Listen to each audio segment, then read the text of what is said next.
Hi book friends, this is Kat. Welcome back to my channel.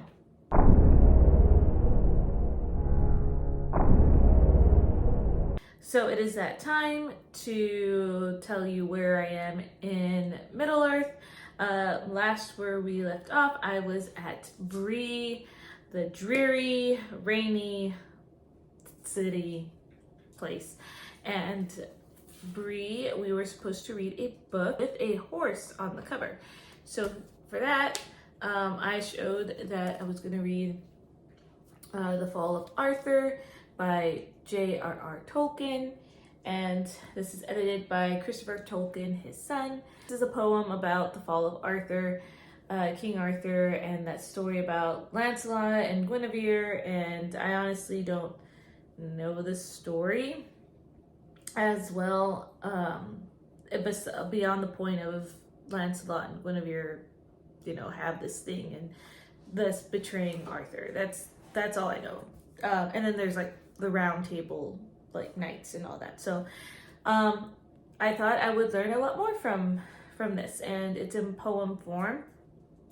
And little did I know that a good majority of this book was not the story of the poem. In fact, the poem itself only extended to maybe page 60. Like, I think that's how far it went. And then everything else was an analysis of the poem and how Christopher thought his father was inspired, and like he wrote about where he thought his father got ideas for the poem and from which source he was pulling, because according to Christopher, there's different stories about King Arthur and different versions, I guess, and so he goes through the poem and said this is where he might have gotten this information and so on and so forth. And that was the majority of this book. And I am not a very avid poem reader. I actually don't enjoy them as much. There are just a few poems that I do. I try to find poems that I do like, but I typically don't really gravitate towards poems. It does take some brain power, especially if they're like older ones like this, for me to comprehend what's going on. So I didn't really enjoy it at all, actually. It was a struggle just to read this. And then on top of that, you have this analysis that goes with it. And then it's Old English there, and this took a while for me to read. So if that is your thing, you might really enjoy this book. I, unfortunately, was not the target audience for this. So I did rate that a little lower. I did rate it a 1 because it was just a struggle just to finish it. But I wanted to finish it so I could complete this journey in Bree instead of having to pick up another book. So yeah. So other than that, I did learn a little bit about King Arthur and the different versions of, what happened in the betrayal. But anyway, after Bree, it was Weathertop. And Weathertop, I was supposed to read a book that was a historical fiction. And for that, I picked The Mozart Code by Rachel McMillan. And this book, it does talk about the Cold War, or like it goes between two timelines. You have the start of World War II, and then you have the aftermath, which you're on the brink of the Cold War. And like the author's note at the beginning said, like she did use some history, but she kind of fudged with timelines or like events and stuff. So just to be aware that she did take some liberty with that. But this book was about two spies, and you have your woman one named Sophie, and the man who's named Simon. And Sophie is a musical prodigy, but she really likes Mozart. She's in Vienna at the time of the Cold War, and her and Simon have like this history, and she is looking for this priceless, I guess, artifact. It's Mozart's mask, and she's looking for it, but she's also working like with different people. It's whoever kind of pays the highest is who she's going to give the artifacts they're looking for. That's kind of her angle.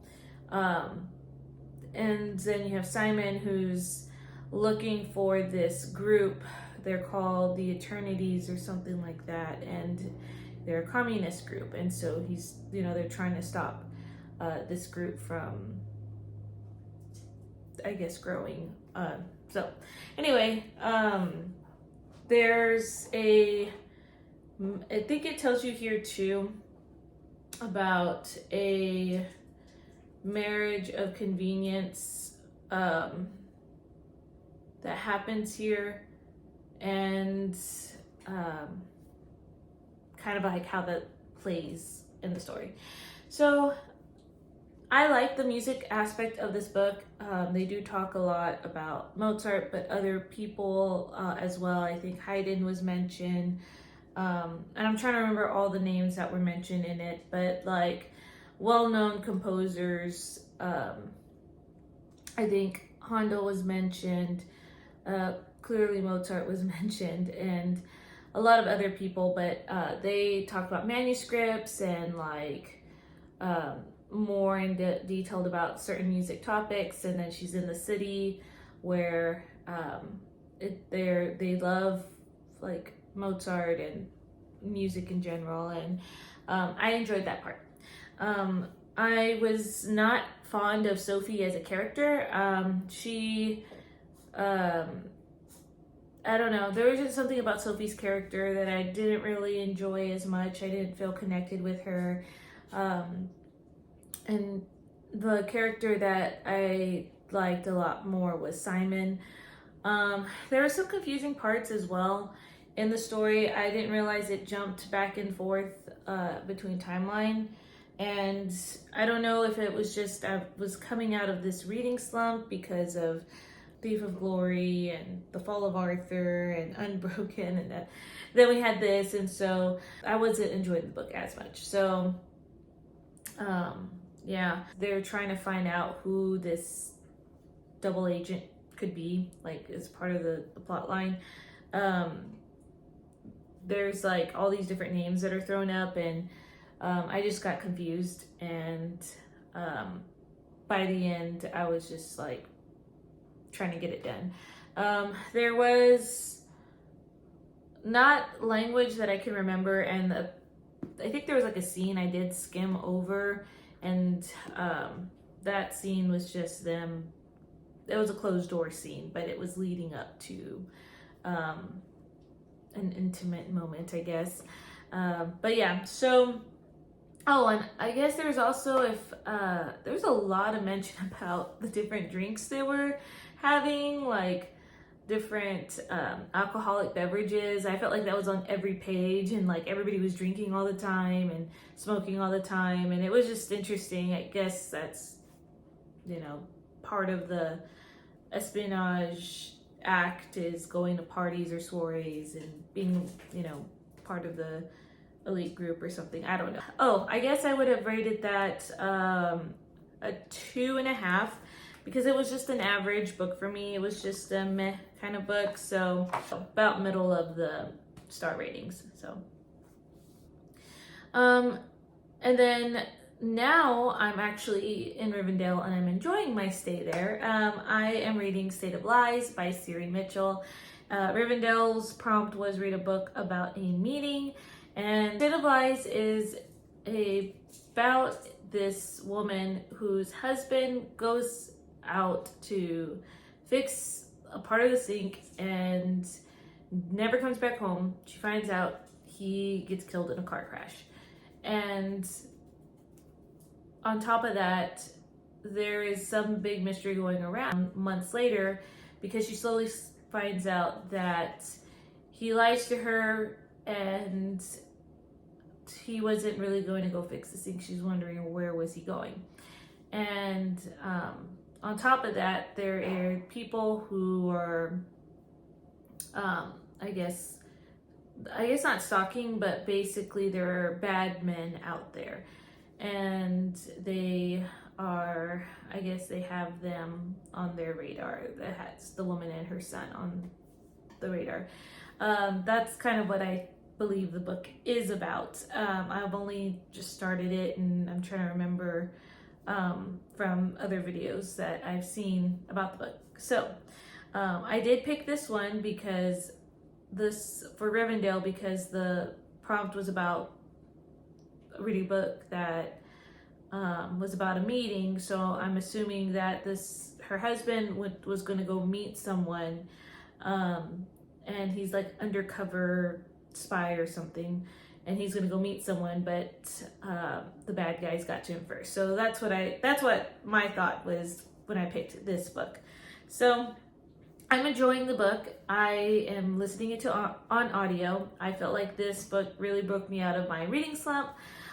It starts off not how I expected, so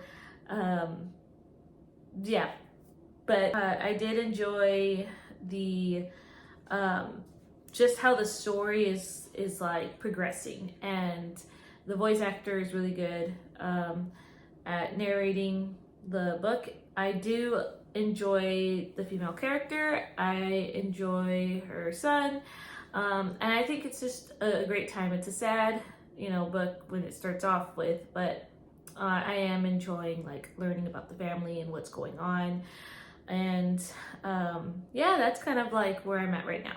So I am hoping to finish this real soon. It's a 10-hour audiobook, but I am like an hour into it, and I feel like we're starting to unravel, the main, like just unravel more of the mystery that's surrounding her husband's death. So after Rivendell, it's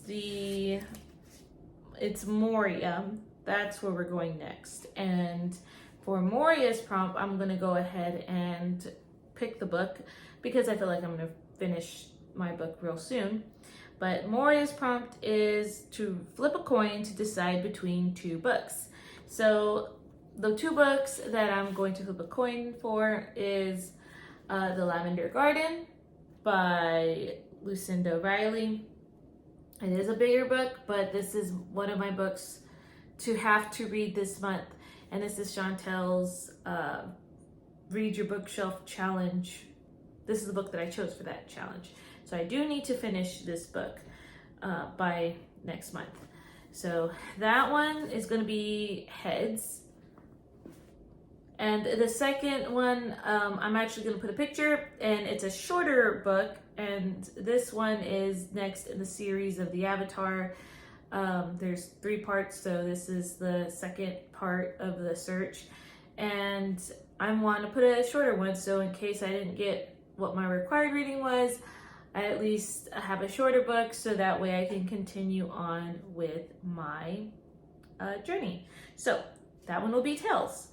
So I have my nickel, and I'm just going to do my best to flip on camera and show you. Okay.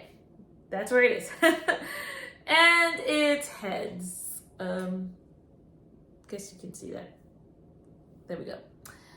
Heads. So, Heads is the required reading, which I'm not mad about. I do want to finish this because I am on track with Chantel's challenge. So, this one is going to go right after State of Lies. And I realize this is another historical fiction, so that will be fun. I feel like this was the month of historical fiction, which I do love, but I guess I'm kind of getting in a slumpy-ish type of mood with them because they are hit and misses for me. Like, even though I enjoy them, there are certain ones that I don't really like. Typically, like, more of my historical fiction have romance in them, but I'm also, leery of certain topics within historical fiction. So hopefully this one's a good one. But yeah, so that one would be Moria, and we're getting really close to the end of the month. We have one more week of September, and then we're in October. So, you know, at this point, unless I'm reading really, really short books, I'm probably not going to finish this challenge, but it'll be fun nonetheless. I'll try to pick shorter books as the month goes on and I go through all these other places, but we'll see. Yeah, but I will see you in one last video. I believe I will post one more time, and that will be October 1st, and I will tell you where I've ended up and my plans going forward. So I hope you have a great Sunday, and I will see you in the next video. Bye, guys.